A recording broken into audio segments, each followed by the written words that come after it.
There are few things on the planet as gorgeous as an African sunset. I would show you, but then you would want to move here. Okay. Today's podcast is touching on a little topic that is maybe a little bit controversial. Okay. The topic for today is your voice and your revenue.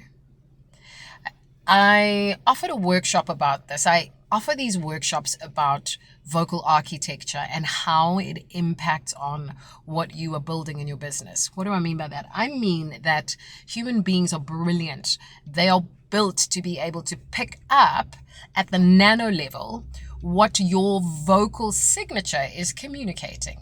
Their bodies are very smart, and the more work they do on themselves, the more conscious they become, the more they can tell the difference between what you are selling them and what you believe. They can't quite put their finger on it, but the more they are in the lane of understanding who they are, understanding what they're about, and improving their lives, the easier it is for them to discern when, like I said in a couple of videos back, your be, your do, your speak, your think are not on the same page. So how does this pertain to revenue? Okay, this topic of sales, how you sell, what you choose to power your sales machine, how that sales machine reaches your person, your target audience, gathers them in, sells them a product, brings them into your community / your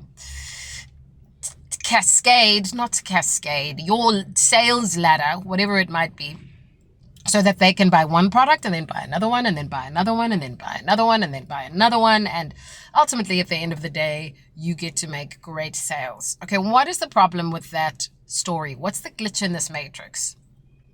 There is nothing wrong with making loads and loads of money. I want to be clear about that, because every time I talk about this, people are like, why are you hating on us making money? I'm like, I'm not hating on anybody making money.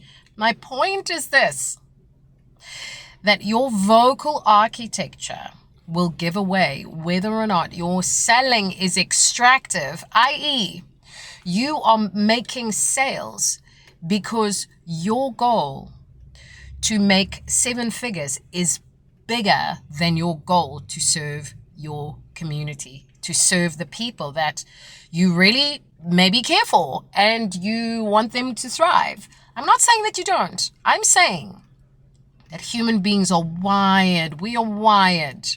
This can be between you and your partner. If you have somebody who really loves and cares about you and you tune into your body when they speak to you, you can feel the texture of what it is they are actually feeling, embodying, holding within them while they are talking to you.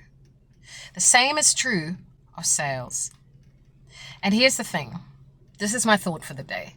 My thought for the day is we have a big fucking dilemma, because across the globe, this whole industry of working remotely, working online, coaching, etc. has just exploded.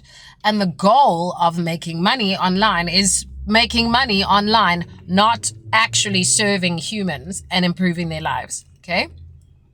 Which means that sales in and of itself, the culture of marketing and sales has become exceptionally extractive. So much so that influencers, world leaders are training entire fleets of business owners about how to sell in an extractive way that makes sure that the person buying from you gets more and more hooked into every tier of what you're selling and more and more dependent on your energetic signature in order to move the needle just a little bit. Most coaching courses / masterminds that I have ever been part of, that I've ever put down money for, okay, have told me a bunch of stuff. And at the end of the day, if I get this much in the way of results, they don't give a rat's ass. They made these sales. They make 7 or 8 figures. They don't care if it actually genuinely transform my business. What does this mean? This means that we have a very rare invitation.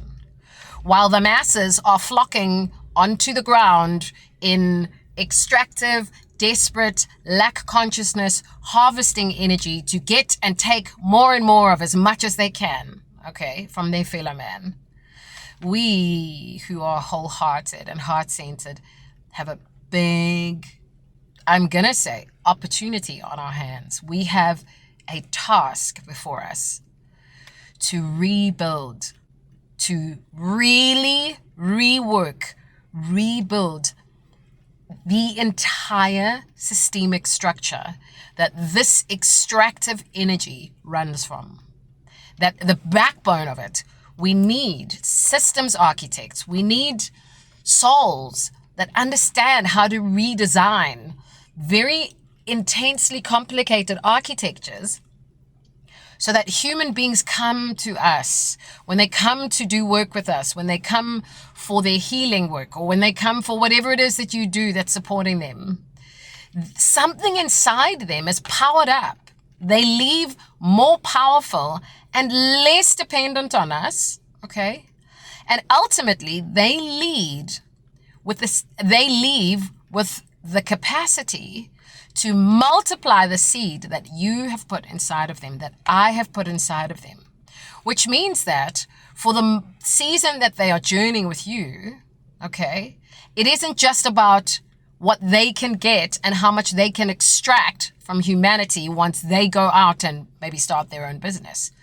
It is about how much seed they leave with so that they can multiply that seed and shift the frequency in the collective to really understanding how to gather, how to call people up into the truth of the gold and the freaking magnificence that they carry, and how to guide them deeper into their own hearts and their own wisdom and their own fucking brilliance, okay?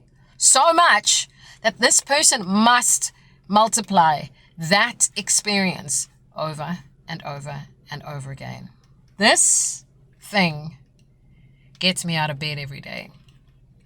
Somewhere in between 3 and 5 a.m., I am plotting and planning about how we cannot do it alone. We, as a society, are going to rewrite history by rebuilding entire systems so that our vocal architecture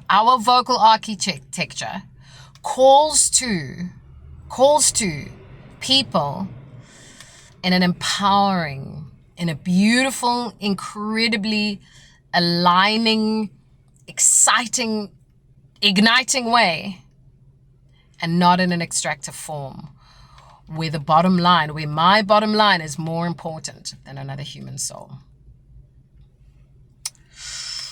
Okay, I'm going to go and check out the rest of the sunset, and over and out.